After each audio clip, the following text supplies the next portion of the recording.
ఆ కాంగ్రెస్ వాళ్ళని చూసి నేర్చుకోండి. అది కాంగ్రెస్ సీట్ కాదు, అది బీఆర్ఎస్ సీట్, తెలుసు కదా. మాగంటి గోపీనాథ్ గారు గెలిచిన సీట్ అది.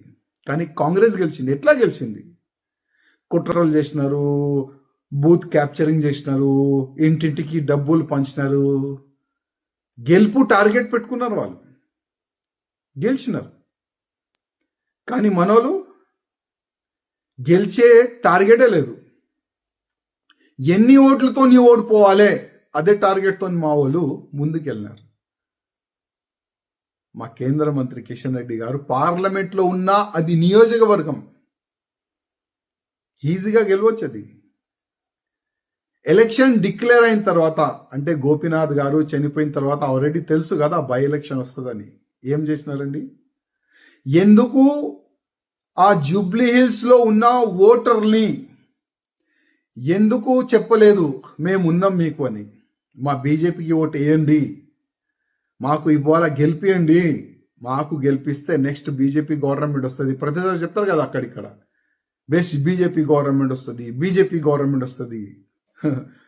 నాకైతే ఇంకా 50 సంవత్సరాలు అయితే కనబడతాయి బీజేపీ గవర్నమెంట్ వస్తుందని. ఈ విధంగా వెళ్తే ముందు, ఈ ముండితనంతో ముందుకెళ్తే బీజేపీ గవర్నమెంట్ ఇంకా 50 సంవత్సరాలు కూడా కష్టమే, చాలా కష్టం. నేర్చుకోండి, వేరే నేతలతోని కొద్ది నేర్చుకోండి. ఏ విధంగా గెలవాలి, ఏ విధంగా ఓటర్ని మన వైపు మళ్ళాలే నేర్చుకోండి. నేను ఏదైనా తప్పు చేస్తే, ఏదైనా తప్పు చెప్తే కూడా నన్ను క్షమించండి. కానీ బాధ ఉంది. కిషన్ రెడ్డి అన్న గారు, నా ఒక నివేదిక, రాజా సింగ్ మీ పైన కామెంట్ చేస్తుండు అని అనుకోవద్దు ప్లీజ్ ప్లీజ్. కానీ పార్టీ చనిపోతుంది తెలంగాణలో, కాపాడండి, పార్టీని కాపాడండి. ఇదే నా ఒక్క నివేదిక మా కిషన్ రెడ్డి గారితోని, మా బండి సంజయ్ గారితోని, మా లక్ష్మణ్ గారితోని. ఇదే నా ఒక్క నివేదిక. ఇవాళ మాట్లాడుతున్నా నా పార్టీ గురించి. ఓకే, బీజేపీ నుంచి బయట ఉన్నా, కానీ ఇప్పుడు కూడా నేను నా పార్టీ అంటా.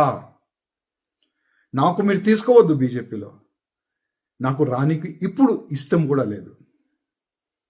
ఎందుకంటే నా పార్టీని మొత్తం సర్వనాశనం చెయ్యనికి మొత్తం ప్లాన్ చేసుకున్నారు మా పెద్దలు.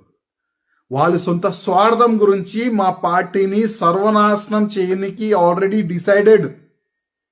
నేను ఎట్లా రావాలి చెప్పండి పార్టీలో? నెక్స్ట్ ఎలక్షన్ కొట్లాడుతానా లేదా అది కూడా నాకు తెలియదు, నాకు బాధ కూడా లేదు. కానీ ఒకటే ఒక బాధ, నా పార్టీ ఖతం అవుతుంది తెలంగాణలో, నా పార్టీ సర్వనాశనం అవుతుంది తెలంగాణలో. ఇది నేను కాదు, ప్రతి ఒక్క ఎంపీ అంటుండు. ఇది నేను కాదు, ప్రతి ఒక్క ఎమ్మెల్యే అంటుండు.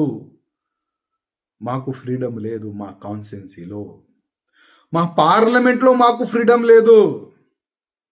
మా పార్లమెంట్లో ప్రతి ఒక్క పోస్ట్ వీలే డిసైడ్ చేస్తున్నారు, మా నియోజకవర్గంలో ప్రతి ఒక్క పోస్ట్ వీలే డిసైడ్ చేస్తున్నారు. ఇట్లాంటి ప్రతి ఒక్క ఎమ్మెల్యే, ప్రతి ఒక్క ఎంపీ బాధపడుతున్నారు. కానీ వీళ్ళు మారరు, మా పెద్ద మనుషులు మారరు. మా పెద్ద మనుషులు ఏంటంటే, మేము ఇట్లనే నిలబడతాం, వంగం, ఎవరి ముందు కూడా మేము వంగం. మా పార్టీ లైన్ ఇదే ఉన్నది, దీన్నే మేము ఫాలో చేస్తాం. ఆ విధంగా మా పెద్దలు డిసైడ్ అయిపోయినారు. కనీసం ఆ కాంగ్రెస్ వాళ్ళని చూసి నేర్చుకోండి. అది కాంగ్రెస్ సీట్ కాదు, అది బీఆర్ఎస్ సీట్, తెలుసు కదా. మాగంటి గోపీనాథ్ గారు గెలిచిన సీట్ అది. కానీ కాంగ్రెస్ గెలిచింది. ఎట్లా గెలిచింది?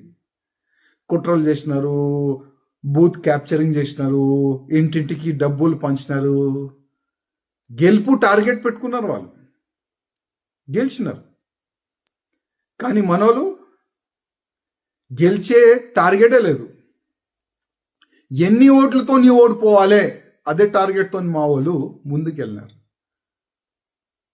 మా కేంద్ర మంత్రి కిషన్ రెడ్డి గారు పార్లమెంట్లో ఉన్నా అది నియోజకవర్గం ఈజీగా గెలవచ్చు. అది ఎలక్షన్ డిక్లేర్ అయిన తర్వాత, అంటే గోపీనాథ్ గారు చనిపోయిన తర్వాత ఆల్రెడీ తెలుసు కదా బై ఎలక్షన్ వస్తుందని. ఏం చేసినారండి?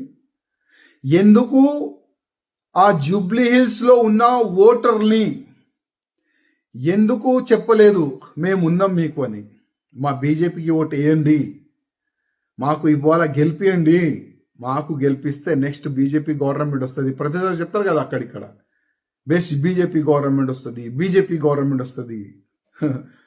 నాకైతే ఇంకా 50 సంవత్సరాలు అయితే కనబడతలే బీజేపీ గవర్నమెంట్ వస్తుందని. ఈ విధంగా వెళ్తే ముందు, ఈ ముండితనంతోని ముందుకెళ్తే బీజేపీ గవర్నమెంట్ ఇంకా 50 సంవత్సరాలు కూడా కష్టమే, చాలా కష్టం. నేర్చుకోండి, వేరే నేతలతోని కొద్ది నేర్చుకోండి. ఏ విధంగా గెలవాలి, ఏ విధంగా ఓటర్ని మన వైపు మళ్ళాలే నేర్చుకోండి.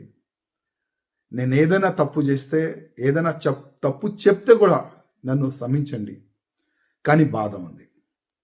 కిషన్ రెడ్డి అన్న గారు, నా ఒక నివేదిక, రాజాసింగ్ మీ పైన కామెంట్ చేస్తుండు అని అనుకోవద్దు ప్లీజ్ ప్లీజ్. కానీ పార్టీ చనిపోతుంది తెలంగాణలో, కాపాడండి, పార్టీని కాపాడండి. ఇదే నా ఒక్క నివేదిక మా కిషన్ రెడ్డి గారితోని, మా బండి సంజయ్ గారితోని, మా లక్ష్మణ్ గారితోని. ఇదే నా ఒక నివేదిక.